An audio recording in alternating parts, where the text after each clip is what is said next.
You know, that feeling when you learn something new, you adjust your approach, and suddenly things just, well, click into place. That moment when you move past just following instructions to actually, like, understanding and improving your strategy. Well, imagine if our AI systems could do exactly that automatically, constantly observing, learning, and getting better all on their own. Today, we're taking a deep dive into what's known as closing the agentic loop. This is a really fundamental concept in AI that pushes us beyond simple commands towards, well, truly intelligent systems.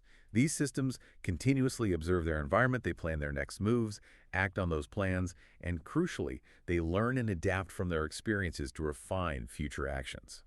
Our mission today is to unpack the core components of this fascinating cycle, explore some of the cutting-edge techniques making it a reality, and yeah, highlight the very real challenges in building AI that is truly autonomous and, effective.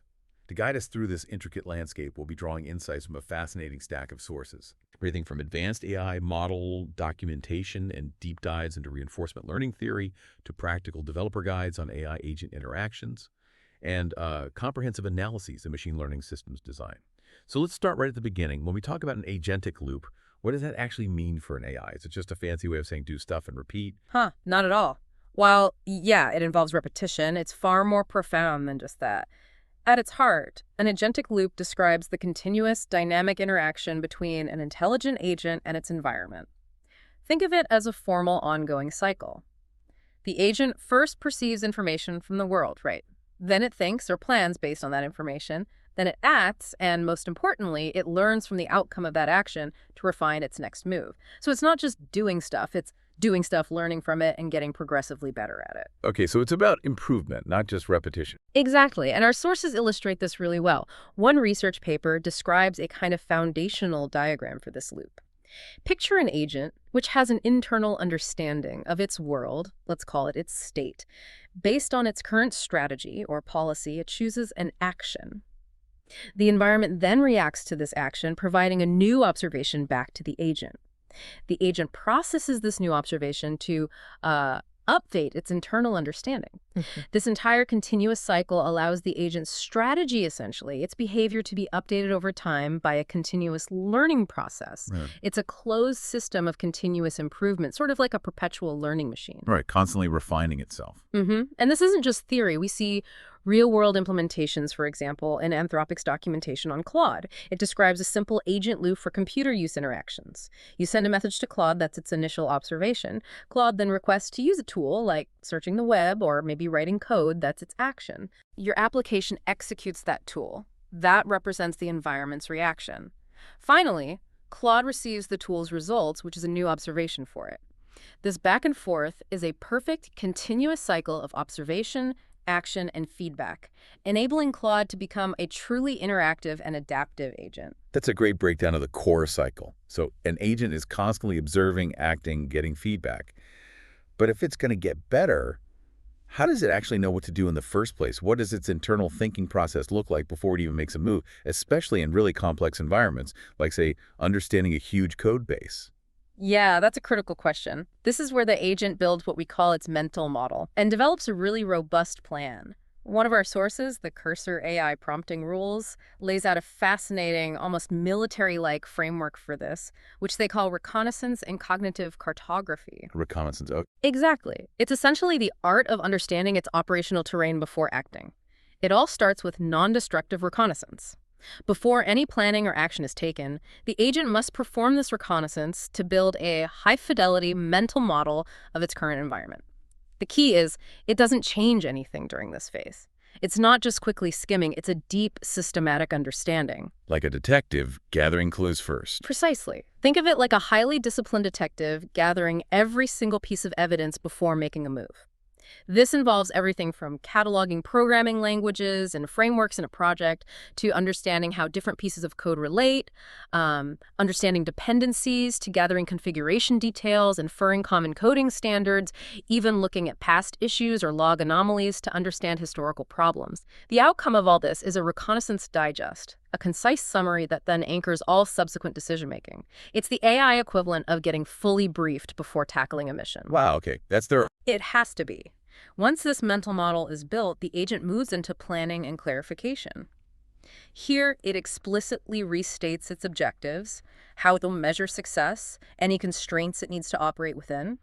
It also identifies potential unintended consequences, external requirements, maybe gaps in its test coverage.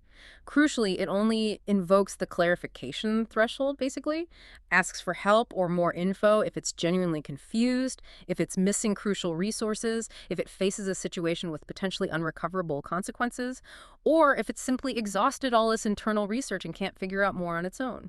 So it's like a highly structured thought process, almost like a pre-flight checklist for an AI, which is brilliant. Hmm. But here's where it gets really interesting for me. Does the agent think during its interaction or only before it kicks off an action? Because, in human tasks, we're constantly reevaluating as we go. That's a fantastic question, and it points to a really significant advancement in AI, what's called interleaved thinking. Hmm. Modern AI models like Claude 4 can absolutely engage in this, as detailed in Anthropic's documentation. Interleaved thinking. Yeah, and this is a game changer because it means the agent can think between tool calls and make more sophisticated reasoning after receiving tool results. It's not just a one-shot plan, it's a continuous, dynamic planning and adjustment process. Okay, so it can pause and reflect mid-task. Exactly. The power of interleaved thinking is profound. It means Claude 4 can reason about the results of a tool call before deciding what to do next. It can also chain multiple tool calls with reasoning steps in between, which allows for much more complex multi-step tasks, and crucially, it can make more nuanced decisions based on intermediate results.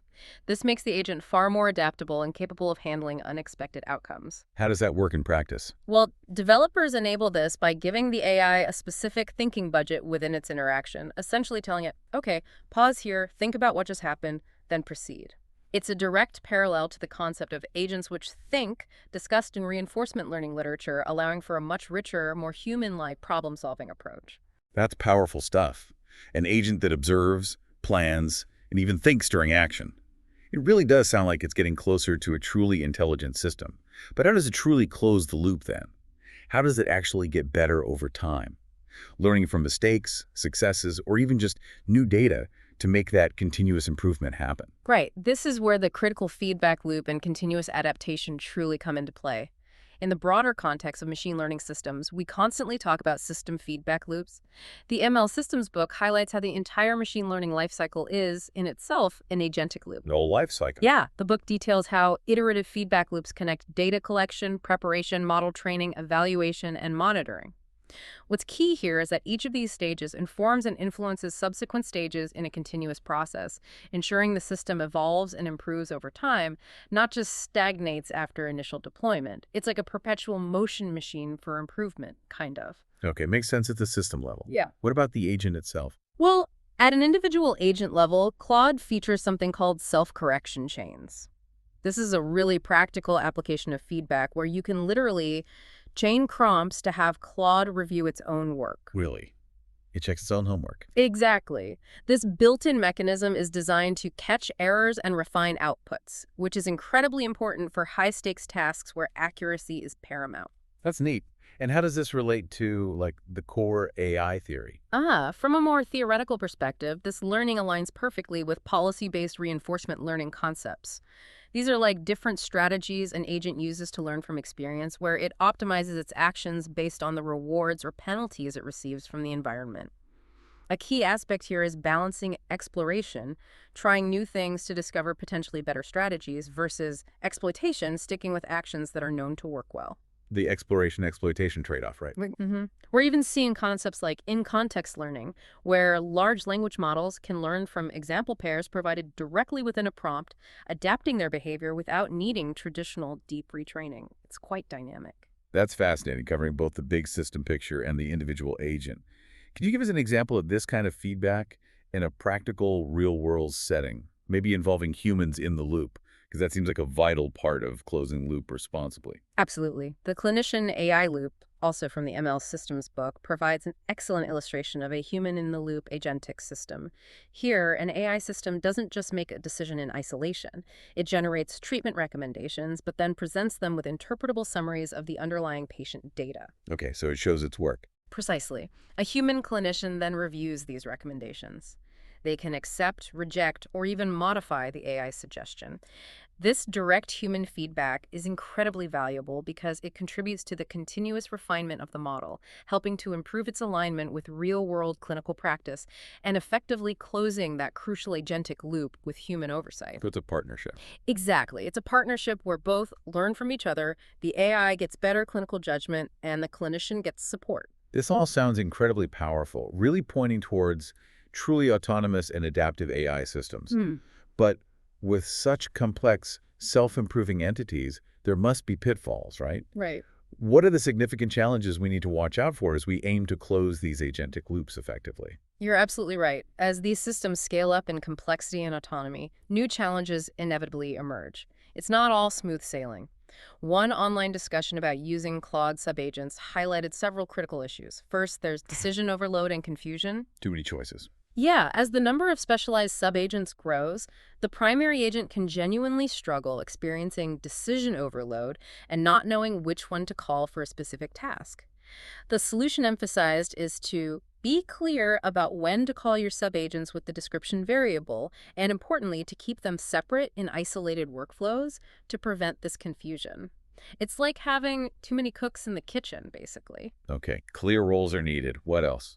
Another major problem is dependency coupling. This is a big one.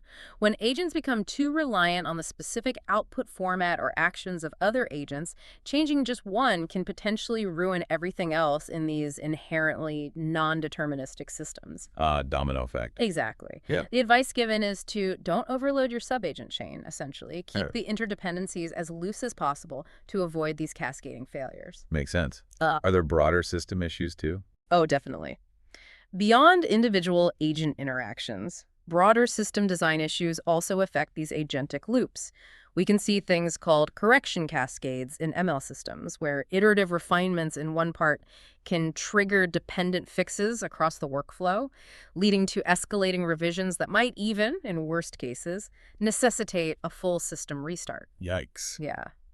We also have to contend with various forms of technical debt, like code that's hard to maintain or system configurations that are brittle, all of which can hinder the robustness and maintainability of these intricate feedback loops. They become fragile. Right, and managing the AI's memory or context. That's another challenge, context management. For instance, in Claude systems, there are specific rules about when its thinking process is kept or cleared. If a new message comes in that isn't a direct response to a tool it just used, it explicitly designates a new assistant loop, and all previous thinking blocks are removed from context. So it can forget things. Potentially, yes, if not managed carefully. Developers need to understand precisely when an agent's internal thought process is preserved or cleared to maintain reasoning continuity. Safety is also a huge concern. If agents interact with untrusted inputs, say evaluating complex text patterns, there's a real risk of what's called regular expression denial of service, or REDUS. PDDoS. Yeah, where a poorly designed pattern can make the system slow down dramatically or even crash. This emphasizes the need for robustness in every single computational step an agent performs. And finally, even practical limits, like how many output tokens an AI can generate per minute rate limits, necessitate careful management of parameters to avoid unexpected halts during an agent's operation. Lots to juggle. So, okay, we understand the agentic loop now, its intricate inner workings, and the significant challenges that come with building these systems. A lot of challenges. Now, how do we make these agentic loops not just functional, but truly optimized for real-world performance?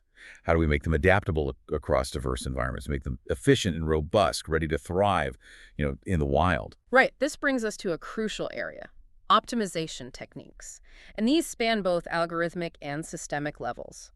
One key approach is dynamic computation. As described in the ML Systems book, this allows models to adapt its computational load based on the complexity of the input. Adapt the load. How? Well, for example, early exit architectures allow the model to classify simpler inputs early in the process, skipping deeper, more computationally expensive layers.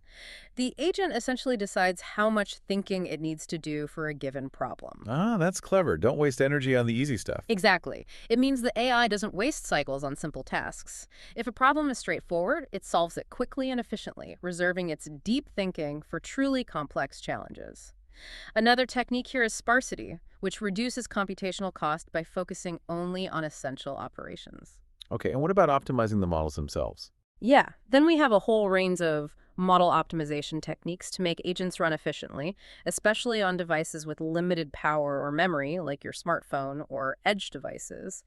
For model representation, we see techniques like pruning, which basically removes redundant parts of the AI model, think unnecessary connections or neurons, and knowledge distillation, where a smaller, more efficient student model learns from a larger, more complex teacher model, effectively compressing knowledge without losing too much performance. Like making a summary of a big book. Sort of, yeah.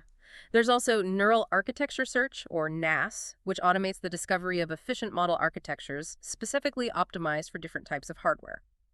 For numerical precision, we're talking about using clever tricks, like specialized number formats, lower precision numbers that save memory and computational power during calculations without sacrificing too much accuracy, Making the math lighter. essentially.